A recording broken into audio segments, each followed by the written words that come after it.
So today's panel concerns the past of conspiracy theory as a topic in philosophy, and we're joined by two of its earliest investigators, Brian L. Keeley, who we just heard from, and Charles Pigden, who will be gracing us with more of his wisdom in the next session. We were hoping to be joined by David Cody, another early pioneer in the field, and also crucially, he's the editor of two collections of early work on conspiracy theory. However, David has had to pull out to deal with some issues back in Australia, and I think on behalf of the panel, we send David and his family our best wishes. Introducing our panelists, it actually seems a little bit weird introducing Brian just after he's given a talk, but Brian primarily identifies as a philosopher of science with an interest in neuroscience, especially as it relates to the sensory modalities. However, he is also interested in various forms of explanation, which is what led to his interest in conspiracy theories. In addition to conspiracies, he's also published work on evolutionary and religious explanations of biological phenomena, anthropomorphic explanation of animal behavior, and what we can learn from speculative fiction about the philosophy of perception. Our other panelist, Charles, is originally British, but did his doctorate at La Trobe University in Melbourne, Australia. Since 1988, he has taught at the University of Otago in Dunedin, back in my home of New Zealand. He has published on a wide variety of topics, from the philosophy of mathematics and the metaphysics of truth makers to the novels of Jane Austen.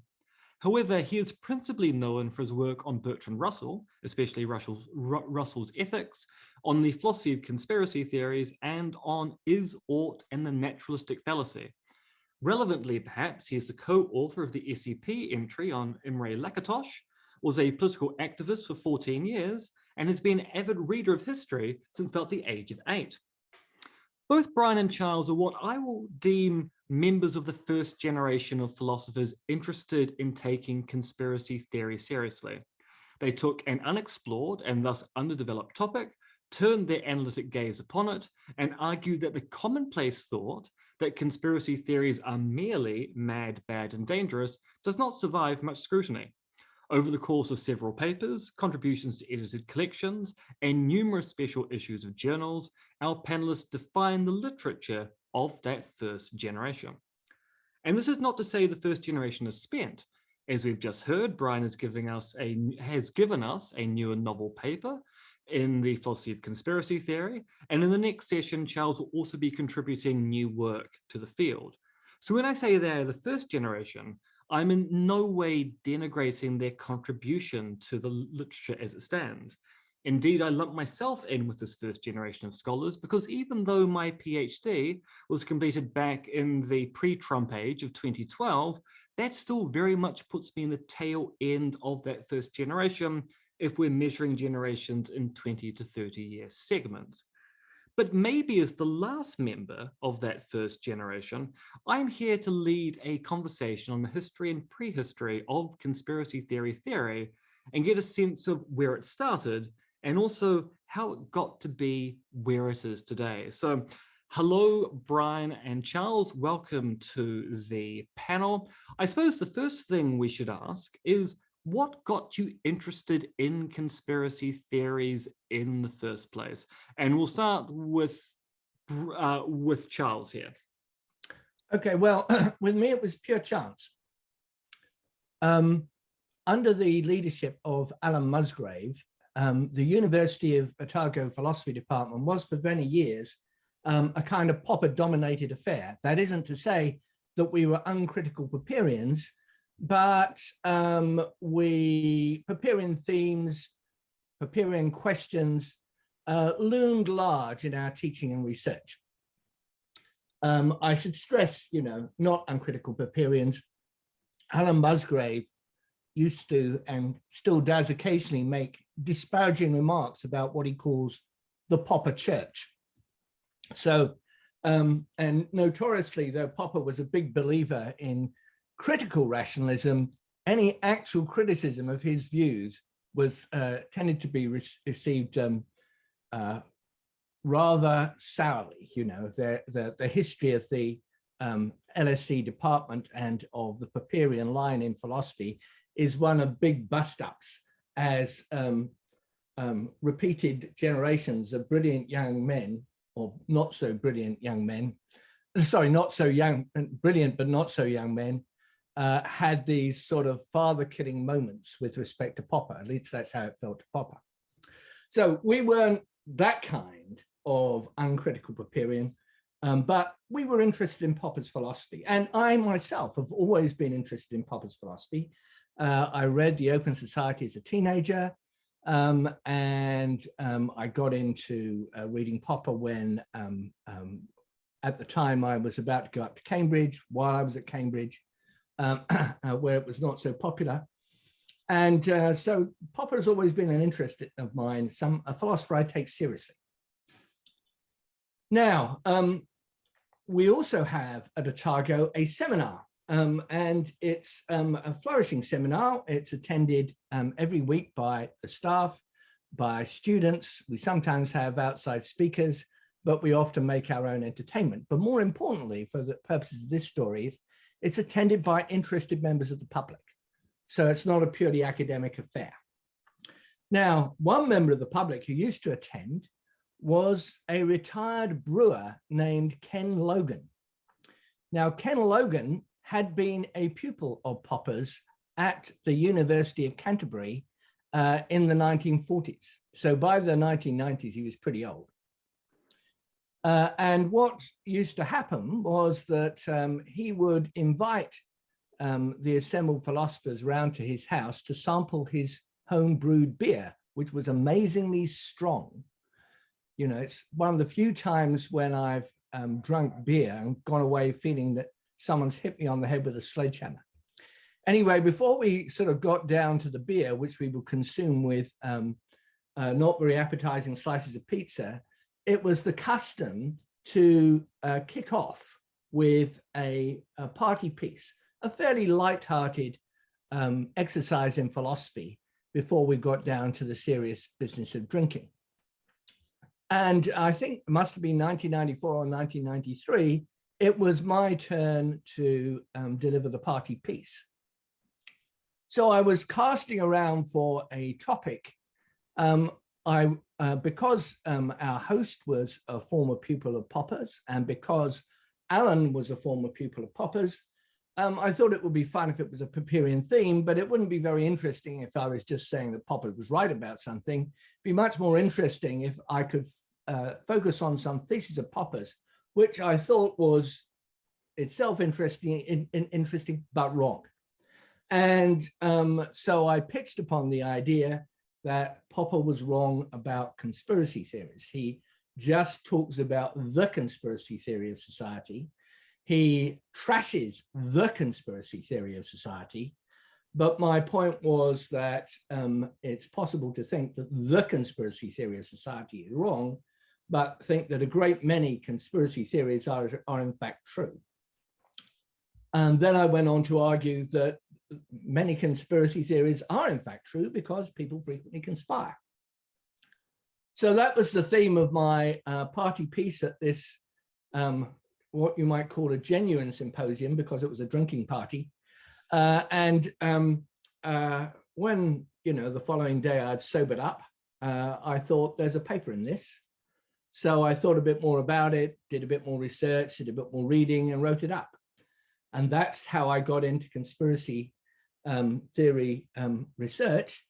I didn't do very much more about it for quite a long time.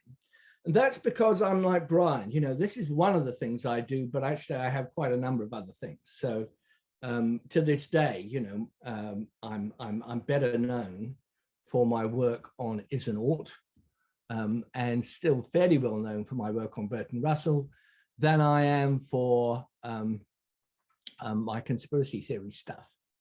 So I'm measuring it in terms of citations. So, you know, I had other fish to fry.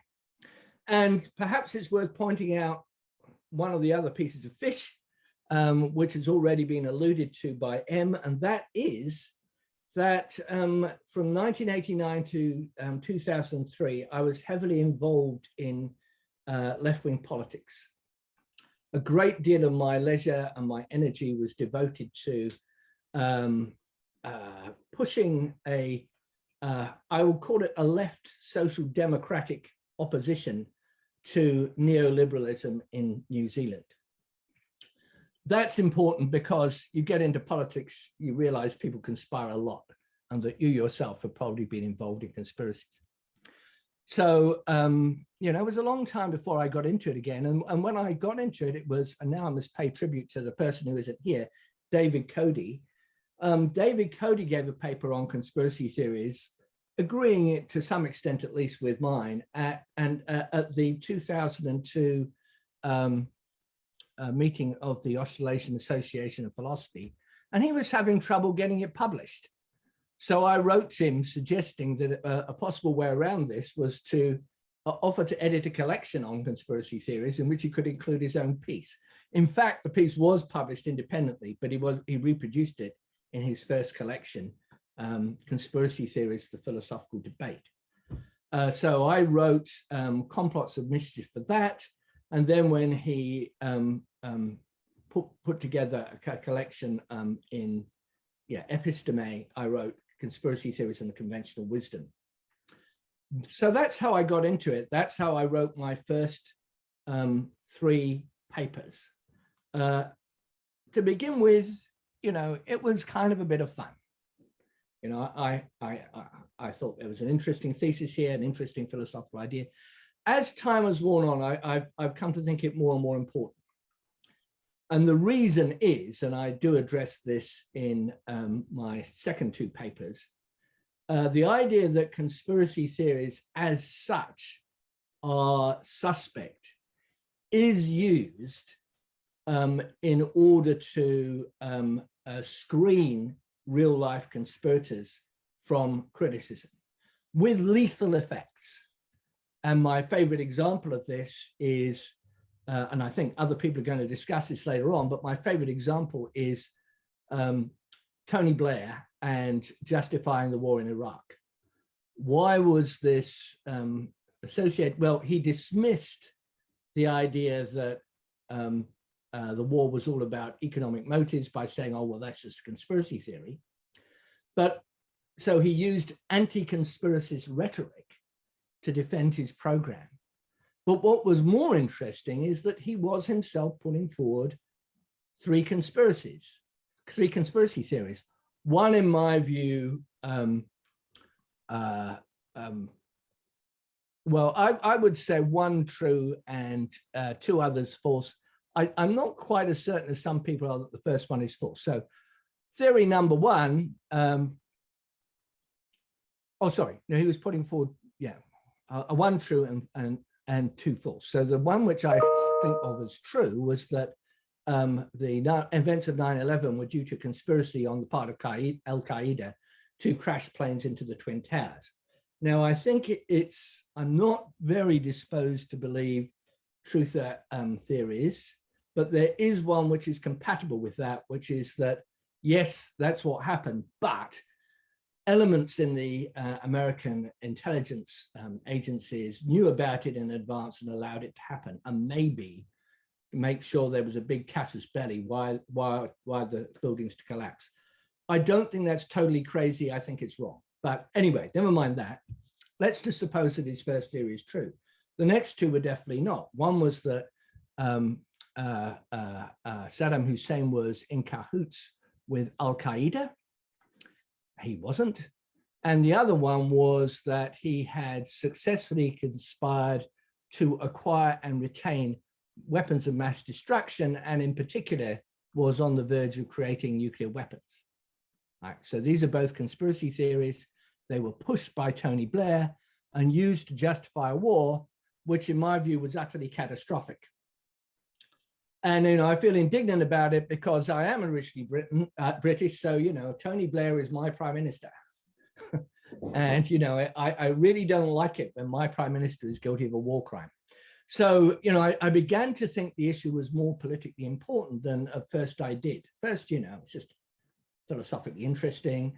Now I think that it really is worth insisting that the pejorative connotations of conspiracy theory are dangerous because they shield bad actors who are in fact conspiring from the critical scrutiny of democracy.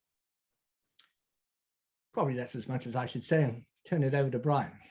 Well, yes, actually, fun fact, I was at that 2002 talk that David Cody made. And interesting enough, when I started work on my PhD, the handout from that talk is one of the few handouts I ever kept from a conference. So something about David's talk lit a fuse in me that several years later led to my writing a PhD. But yes, turning to Brian, do you have a story which competes with political activism and a boozy night out? No, not even close. The origin story that Charles has is far better than mine. I mean, mine was pretty simple, which is just simply, I wasn't able to get a job. I was doing work on philosophy and neuroscience. I was working in an electric fish neuroethology lab at the Scripps Institution Oceanography, of all places. And strangely enough, philosophers didn't want to hire me, partly because I was doing all this neuroscience stuff as well as philosophy. And this is connected to the piece of advice I always give graduate students, what to do in graduate school. And one of the things that I did that I always recommend graduate students do is maintain some type of PhD or graduate student notebook where you jot down ideas, and it can be everything from, like, when you see an interesting reference to something, put it there. You find a great quote that you think might be useful for your dissertation, you put it there. But the other really useful thing you can use a notebook like that for is your brain, at least my brain, is the kind of brain that's really good at coming up with things to distract me from my dissertation, right? It comes up with every other possible idea that have nothing to do with your dissertation, but won't leave you alone while you're trying to get the dissertation done. And one use of the notebook is to stick those in the notebook under, have a section that's like other ideas or things that have nothing to do with my dissertation. And one of those ideas that had occurred to me when I was working on my dissertation about electric fish and neuroscience and whatnot was that it occurred to me that a lot of philosophers and academics more generally treat conspiracy theories the way that Hume talked about miracles, right? That Hume had this idea that by its very definition, what makes something a miracle makes it literally incredible, such that you really don't have to do any kind of investigation, right? You could be a generalist, now is the language we would use, right? A generalist about a generalist about miracles. And it seemed to me that a lot of academics had that kind of dismissive attitude about conspiracy theories of like, yeah, I can know without even looking at them because it's a conspiracy theory, therefore it is not credible. And that just struck me as probably wrong, but worth looking at. And I made this note, and then later when I had already published things in philosophy of neuroscience and wasn't really getting much in the way of feedback on the job market. I'm like, well, what can I publish that has nothing to do with neuroscience that might get published in a good philosophy journal? And when I went digging back through my dissertation notebook, I found that note. And I'm like, okay, maybe I can develop that. And then I immediately went to the library, started looking around, and it turned out that almost nobody had actually published on it. I found Charles's paper. And I'm like, okay, here's one person, and Popper's name is in the title, so let me go find the Popper that he's talking about. And then really couldn't find much of anything else in philosophy other than Charles's work, and through Charles the reference to Popper, and then decided, okay, I guess I will cite those two things, and it also, Charles was not making the same kind of point that I was wanting to make, so I thought, okay, cool, this is there's open field here. And I wrote up the paper, and partially on a lark, just like, okay, well, where can I send it? Well, I'll send it to Journal of Philosophy, what the heck? And the worst they can say is no. Everybody else has been saying no, and then I got lucky enough that it got published there, and then, as they say, things, the rest is history, I guess. When did you become aware of Charles's work? At what point in the preparation for your paper did Charles occur? It was pretty early, because literally it's like, once I said, okay, I want to look at this, it's like, I want to look at conspiracy theories in philosophy. And fortunately, the Philosopher's Index didn't exist back then, so I don't remember quite how I found it. I must have done a JSTOR search or something like that. But I just looked to see whether anybody else in philosophy had published on conspiracy theories. And literally Charles's paper was the only one that came up, the only thing that came up. And so I then, it's like, okay, I've got one thing, and I remember I had to, we didn't have it in our local library. I think I had to send off and have an interlibrary loan done to have a copy of it sent to me, and then that became the only, and then so that's why most of my paper is talking about, it's talking about Hume, and also my background, because of my background in neuroscience. I mean, the kind of approach that I take in philosophy of science is this idea that you really have to pay attention to the details of things to get, there is a kind of philosophy of science that talks in very general terms about science, and without really getting into lots of details of things. Whereas partly because of this tradition that I was working in with the Churchlands, it's like this idea that, no, if you really want to do philosophy of mind as it relates to the neurosciences, you need to go work in a lab and learn how they do it, and get really, get my hands dirty at looking at the history of how these electric fish were being studied, and let's look at the details of how scientists have studied their senses and whatnot. And so that led me very naturally to an idea that, okay, if I'm going to look at conspiracy theories, let me take those seriously and actually get into the details. So then I started acquiring, books by Jim Keith, like Black Helicopters Over America, and all sorts of other, great literature on conspiracy theories. I got the Turner Diaries pretty early on, and just started reading lots of conspiratorial literature, and use that as partly, like not wanting to talk in generalizations about conspiracy theories, but actually trying to look at them in some detail, and engage with them. And Charles, when did you become aware of Brian's work? I tried to research this and put a date on it. It must have been, since I respond to it in Complots of Mischief, it must have been before 2006, but I can't say exactly when I did it. I can't remember. I can say I had a habit back then of sending my papers to people, because again, I was a new graduate student, wanted people to pay attention to me. So it's not unlikely that I gave you an off-print that I mailed it to you, and in the hopes that you would read it and like it. But I don't know if I did that. I know I was doing that with a lot of other stuff. And I remember I had a stack of reprints, because again, this is pre-internet days. So I literally had bought 100 copies of that paper. And then I still have copies of it, but I, would mail them out to people. And I'm pretty sure I would have sent one to Charles if I had his address. Which you might not have had, because, this was all long ago, before we were as connected as we are today. Yes.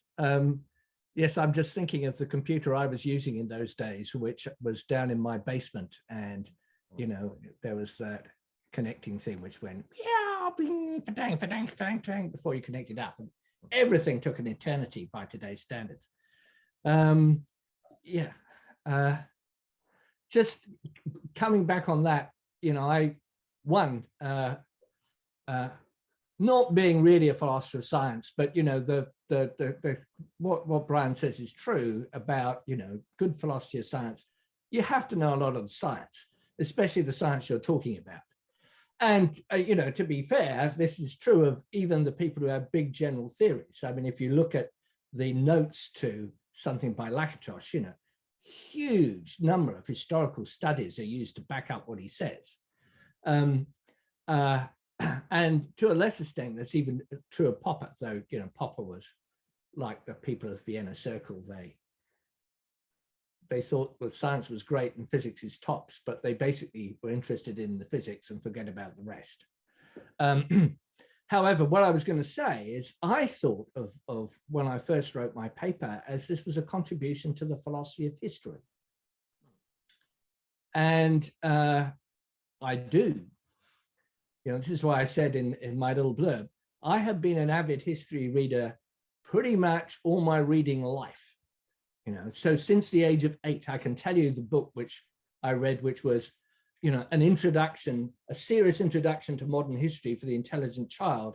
It was by Geoffrey Treece, and it was called This Is Your Century. And I reread it recently, and it's not a bad, introduction to the history of the 20th century up to the 1960s. So, but, I read a great deal of history, and what I sometimes feel when reading some of the more recent literature on conspiracy theories is written by people who don't know anything about history. If they knew more about history, they wouldn't say the things they do.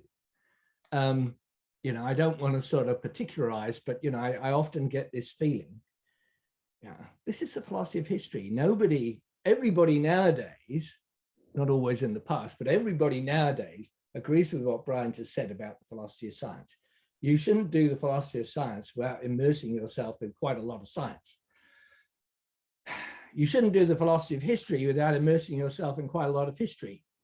And because I think that conspiracy theory is basically, you know, I mean, it's other things, but it's definitely the philosophy of history, the ahistorical attitude that, you know, one seems to see in some of the recent literature is something that, you know, kind of annoys me. So, you know,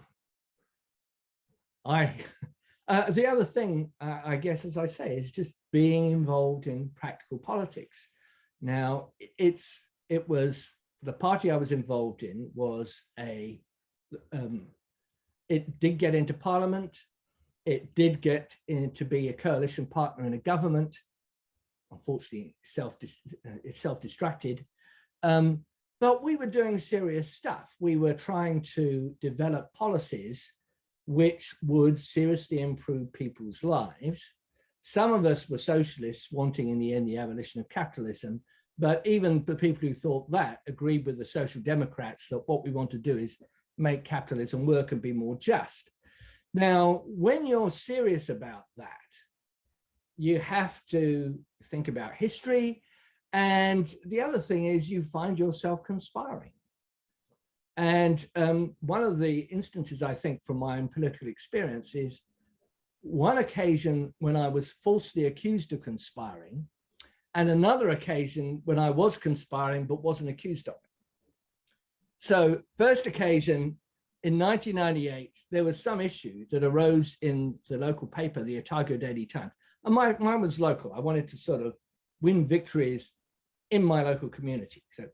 And people accused my party of engaging in organized letter writing. It was actually made in the pages of the Otago Daily Times. And I wrote in and saying, we don't do organized letter writing. If anybody had been organizing it, it would have been me. And I can assure you with my hand on my heart that we didn't do it. No, we just had a lot of smart activists who could jump in on a political debate. So then there was no conspiracy, but it was reasonable for our opponents to think that there might be, right? This is that we were engaged in organized letter writing. This is something people sometimes do, and it kind of looked as if we were doing it. It was a non-stupid theory. It was wrong, but it was non-stupid. Well, 1 or 2 years down the track, we were having an election campaign, and my goal as the campaign organizer was to achieve ideological hegemony in the pages of the Otago Daily Times. And then we did use organized letter writing. I would look at the paper every day. We had to be careful because the editor was a bit hostile to us and didn't want too many people with the same name writing in. I would look at the paper every day. I would isolate issues that we should talk about. And then I would either write myself, but I couldn't do that too often, or contact one of my smart letter writers and say, you respond to that. Or my slightly less smart or too busy letter writers, I would actually draft the letter and say, could you please send it in under your name, right? That was a conspiracy, right? We were conspiring in a way to subvert the policy of the editor of the Otago Daily Times with a view to achieving ideological hegemony. Thankfully, nobody accused us of it this time, even though it was in fact true. Because had they accused of us, I couldn't have lied, right? I couldn't have lied. I wouldn't have done that. But so that's examples of one, a genuine conspiracy, two, a false conspiracy theory, but a sensible one, right? When we were accused of doing it in 1997, we weren't, but we might have been. And when we were doing it, and we definitely did it in 1999, secret plan to influence events by partly secret means, because it's crucial that the editor of the ODT doesn't know that I'm the author of most of the letters. So, you know, this is the small beer of political life, right? Really small. But big politics is just small politics writ large, or at least it very often is. So, you know, I don't think this makes a huge difference in thinking about it. So, yeah, history is for me very important. Political activism is very important. And of course, you know, as I've already explained, part of my ongoing interest in the theme is that I think it's politically important. Yes, and I think there's actually something really interesting about the cultural mores of having been politically active and thus suddenly being aware that that's actually how common conspiratorial activity can be in certain stratas or classes of society. I want to push on to kind of what happened after your papers were released. So Brian, you wrote so you had your paper published in 1999. And as I've often kind of made fun of on my podcast, you don't mention 9/11 at all as a motivating example for your discussion of conspiracy theories, in part because you managed to write a paper before that momentous event occurred. But of course, many people take the modern age of the discussion of conspiracy theory to kind of start sometime around about 2001, with the way that people reacted to 9/11, moving into 2003 with the reaction to the invasion of Iraq and the like. What do you think has changed in the literature between the early work in the 90s and then how it developed after that kind of those two big events? I mean, I think in some sense it's, you know, I think it's just become more popular, or at least it's somehow moved into the mainstream in a way that, I mean, when I was looking at stuff like Jim Keith's book on black helicopters over America and things like that, the sections of the bookstore where I would find those books, in a muck bookstore in Los Angeles or other places that dealt with kind of subterranean literature of different sorts, it was always classed, or you'd find it next to these other things that we don't really hear so much about anymore, things like urban legends, right? These kind of stories about, you know, families that got, you know, eaten by bears because they did some silly thing, or you know, things that kind of, you know, connected to things like the Darwin Awards, where, you know, people do phenomenally stupid things and then, you know, have themselves removed from the gene pool, right? There was a kind of almost tongue-in-cheek element to it, and then, but against the same time, there were also things like the Unabomber, Ted Kaczynski, and his manifesto, which kind of gave it a kind of a serious edge as well. But it was all just kind of, I mean, actually, I like the phrase "small beer" that Charles just did. That even conspiracy theories were seen as, yeah, it's just this like this little minor thing that's going on. And I mean, and a couple of things happened that changed things. One was, I think, it started to get traction in popular culture. So you had things like Oliver Stone doing JFK, which kind of put a spotlight on conspiracy theories in a way that kind of gave it kind of cultural currency in a way that I think it didn't have before. And then around that same time, you had also I think the movie, the television show, The X-Files, did a kind of a similar thing, right? It's just like popular culture kind of turned to looking at conspiracy theories, but often in either, at least it was either spectacle, right? I think in the case of Oliver Stone, it was definitely spectacle, or humorous, right? And, you know, there was a Mel Gibson movie called Conspiracy Theory, which is, you know, clearly a bit tongue-in-cheek, and certainly X-Files was tongue-in-cheek as well. And that's where things stood when then we got 9/11, and you know, not too long after you know, by the way, not only you also point out, you know, not only did I not talk about 9/11, I actually have in that paper the thing that now is just scary, where I mentioned, you know, I'm talking about the Oklahoma City bombing, which of course was the largest bombing in terms of death count on American soil by that point. And then it was, you know, very soon, unfortunately, swamped by the death. Oh, have we just lost Brian there? He's frozen. He has frozen. So whilst Brian deparalyzes himself, Charles, what do you think happened to take conspiracy theory from the fringe to the mainstream, academically speaking? Well, of course, this is only a partial explanation. Partly it was David's one editing conspiracy theories, the philosophical debate, and then his special issue of episteme. You know, I think those were things which took it more into the philosophical mainstream. But there's a long history to which I was responding, going back at least to the 1960s, of using the term conspiracy theory to disparage theories which postulate conspiracy theories, to use it as a term of abuse. And, you know, there have been studies on this going back to, you know, in looking at Hansard in the House of Commons, and the first, and in the House of Lords also. And the first person to start doing this, I'm pleased to say, is one of my favorite historical villains, Lord Chalfont, who was the guy that the Wilson government appointed to be disarmament minister, in fact, to sort of stymie any serious efforts of disarmament. He used the phrase conspiracy theory in this sense. So there is a long history of using conspiracy theory to disparage your opponents, right? That goes back a long way.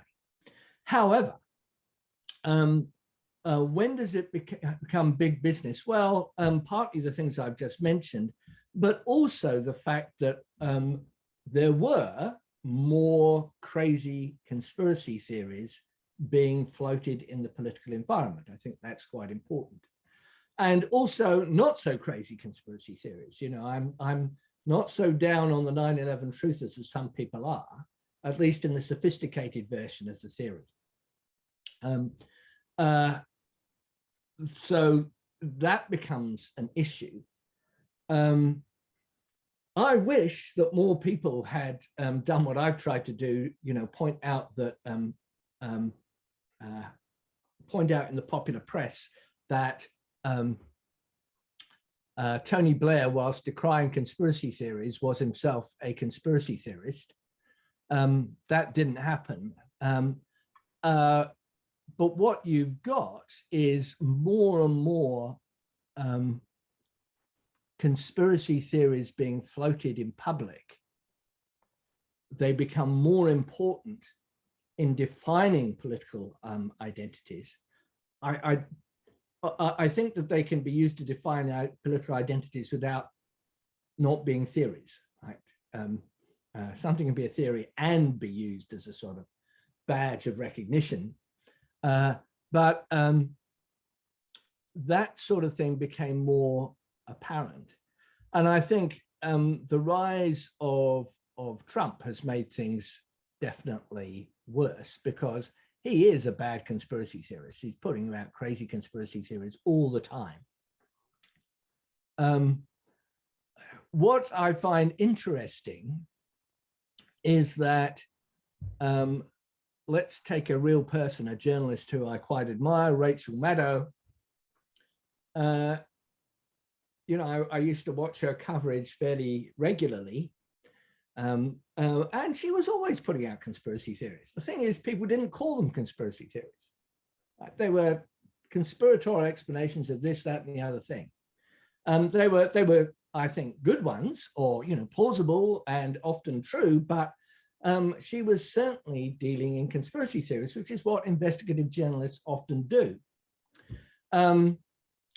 But she tended not to be called a conspiracy theorist. So now what we have is, I mean, maybe if I went on to Fox News, I'd find that Rachel Maddow is called a conspiracy theorist by them. It's just I don't watch it because I couldn't stand it. But she was dealing in conspiracy theories and not being called a conspiracy theorist. So you have a bunch of really interesting conspiracies, real ones, a bunch of really crazy conspiracy theories, false ones, naturally people get interested in this, especially as they start to think of these issues as politically salient. But, you know, I've been on, I should tell everyone else, there's a very famous New Zealand radio journalist called Kim Hill. And she's done various things, but her big thing is, for the last 20 odd years, is her Saturday morning show. And it's a sort of interview show. And she was always saying, I'm not a conspiracy theorist, but, and then she would advance a conspiracy theory. Right? I got fed up with this and I wrote in and said, look, you know, I've got something to say about this, and I appeared on Kim Hill. But you know, that's very interesting.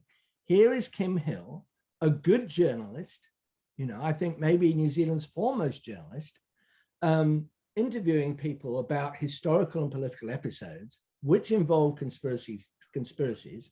She actually advances a conspiracy theory and has to say that it isn't a conspiracy theory. That seems to me something kind of corrupt about our culture, right? That you can't just say, here's a conspiracy. This is a conspiracy theory. Yes, the question is it a good one? So, you know, I think important conspiracy theories, I mean, politically important, culturally important, and that makes people aware of the issue.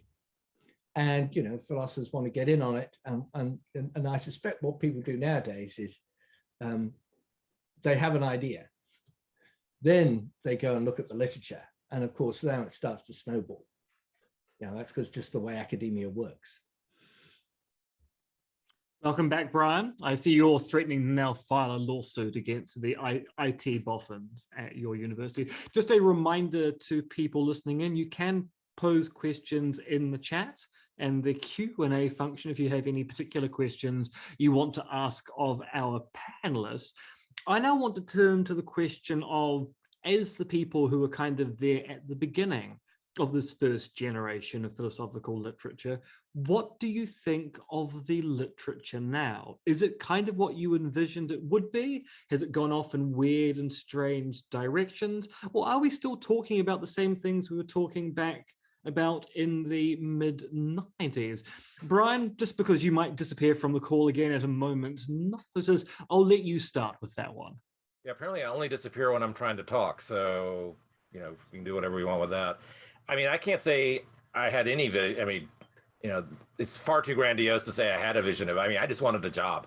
And in order to get a job, I needed to publish something. And that's, I mean, I literally thought I'd write this one paper and that would all I would have to say about it. Lucky for me, Lee Basham wrote a response that I felt like I still had something to say in response to Lee, and then I was able to publish the second paper. But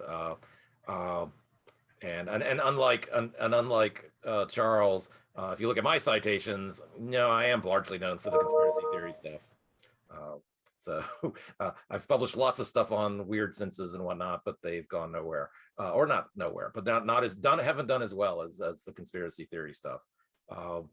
But I mean, I think the only thing about the different, I mean, first of all, I'm really happy there is a literature. I mean, I said before that, you know, Charles was the only person who had written in philosophy as far as I could tell, but there was very little in anything else either. You know, there was, you know, one or two psychology papers, a couple of sociology, anthropology papers, but that was it. And now there's this kind of, you know, a burgeoning industry of people in all, you know, cultural studies and history and you know, all these other areas, political science with Joe Yasinski and his people, and psychology, and you know, it's really, I mean, I'm really heartened by the fact that there's so much literature that I can't even keep up with it, which is a great place to be in. Not all of it says stuff that I'm, you know, completely thrilled with, but you know, that's part of being in a nice pluralistic area. And one of the things that I really like about the this conference in particular is that we can get people from all around the world that are working on it, which is great. Yes, and of course, we wouldn't want there to be a complete consistency in the philosophical literature on conspiracy theory, because then we wouldn't have anything to tilt against when we write our next set of papers and the like. So you need a certain amount of disagreement, because otherwise it'll look like there's a conspiracy in philosophy to have a kind of particularist agenda to everything that's being produced. Charles, what do you think of what happened subsequent to that first publication of yours? Because, I mean, you've both continued to publish in the field, but where we are now, is that quite where you thought we would get? Well, I didn't really have an idea either of where it was going to go. I guess, I had a very optimistic view. I would publish this paper. Everybody would agree with it. The culture would be reformed. Insofar as I had a vision, that was it. But remember, it was just one thing that I was working on. I turned to other topics. I was very heavily involved during the 90s with politics. And in fact, my philosophical career kind of declined in the sense that I wasn't cranking out papers at the rate I would have liked. Did I have a view of how it was going to be? No, I didn't. Not in any serious way. What do I think of things now? Well, let me tell you what I think is the way forward. The way forward, I think, is to stop using conspiracy theory as a pejorative and to adopt a neutral definition, and then to develop a set of criteria by which we can tell whether or not a conspiracy theory is a good one, in the sense of one that stands a reasonable chance of being true and is worth serious investigation, and other ones which we can just dismiss as kind of nuts, right? That is a task of historical and political theory, philosophically, or philosophy, but informed by history and politics. Once you've done that, I think the thing to do is then you can say, well, what about the crazy conspiracy theories? What's wrong with them? And you can then, because you've got a clear set of things to investigate, you can actually start to develop, like real scientific theories of what it might be. At the moment, the term is so contested, I don't think that's possible. So I think, as I'll be arguing later, that there is no there for social science, but there is something that could be there. And what that could be is, once you've done the historical and political stuff and worked out which theories are sensible or rational and which are not, then you can investigate what characteristics people who believe in the irrational ones have. There won't be interesting things to be said about people who believe in the rational ones, except that they're rational and moderately well informed, right? So that won't be very interesting. Now, I still think there's an issue, and there's a thing that I've read recently that's been bothering me. It's the book by Christopher Andrews on the secret world. And it's basically a history of espionage and secret police throughout the ages. Espionage, intelligence, secret police, SIGINT, Human Inc., all that kind of thing. It's very interesting. Who would have known that one of the most well-informed spy masters in British history was George I? That's a complete revelation to me. Apparently, he was very good. He had an excellent intelligence service, and it served him well. However, that's not the real point. The thing that worried me was talking about a very important historical actor, Stalin. Now, what Christopher Andrews said is Stalin was too prone to conspiracy theories. And you think, well, but surely lots of the conspiracy theories he believed in were true. For example, the theories about the conspiracies of which he himself was a participant, right? Often, he'd think people, he was himself part of a conspiracy, so he'd believe in that conspiracy theory. And at other times, he would have theories that other people were conspiring against him, and those theories would be true, or engaged in a conspiracy and they'd be true. But he also believed in lots of false ones. And these are historically catastrophic. You know, hundreds of thousands of people die because of his false conspiracy theory beliefs. Now, where is it that he strays? You know, I mean, you can just say that this theory was true and this theory was false, but isolating, as it were, where he steps over the barrier on what's characteristic of the false theories that he believed in, as opposed to the true ones, is really quite difficult. And it requires, you know, careful historical analysis.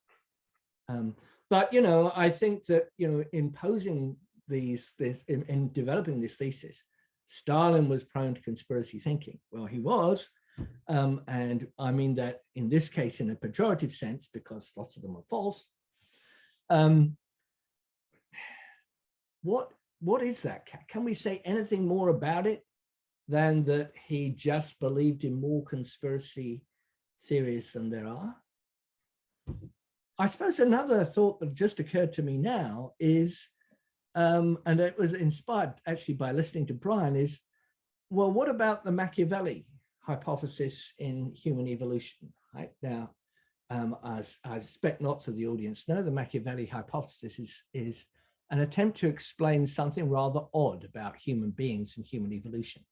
That is, we seem to have a lot of excess intellectual capacity for the lives that human beings lived throughout most of our prehistory, right? So pick a Cro-Magnon man, put him in a time machine, bring him back to today, give him a modern education, he could do pretty much all the stuff a modern person can do, right? But given the life he was living, that requires, you know, he had a huge excess of intellectual capacity not apparently being used. So why is it that we evolved more brain than it would seem that we needed to do the things that we were doing? How was that evolutionarily useful? And the explanation, the Machiavelli hypothesis is, human beings are competitive, cooperative creatures that live in societies where you get ahead by being able to win friends and influence people. And what our apparently excess brain capacity is there to do is to help us do that. Right? That's why there's an evolutionary plus of having all this extra, apparently excessive brain capacity. It allows you to get by in society. So the claim is that, and this is again where it affects philosophy of religion,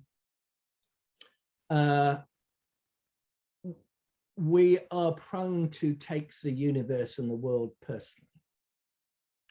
We think of things as a result of conscious activity, conscious planning, elaborate belief, desire, psychologies,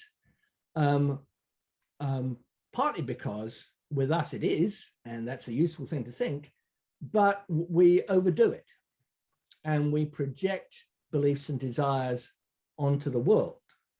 So we project mentality into the non-mental and also design into the non-design, which isn't quite the same thing. The interesting things to explore are, so again, religion, the explanation is, well, why do we believe in gods? Well, things happen and we tend to interpret them as a result of agency when they're not. Because of, we have a hyperactive agency detection device. Well, that is perhaps part of what's wrong with excessive conspiracy thinking.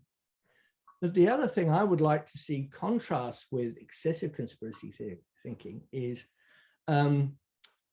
invisible hand explanations. So these are also real phenomena, right?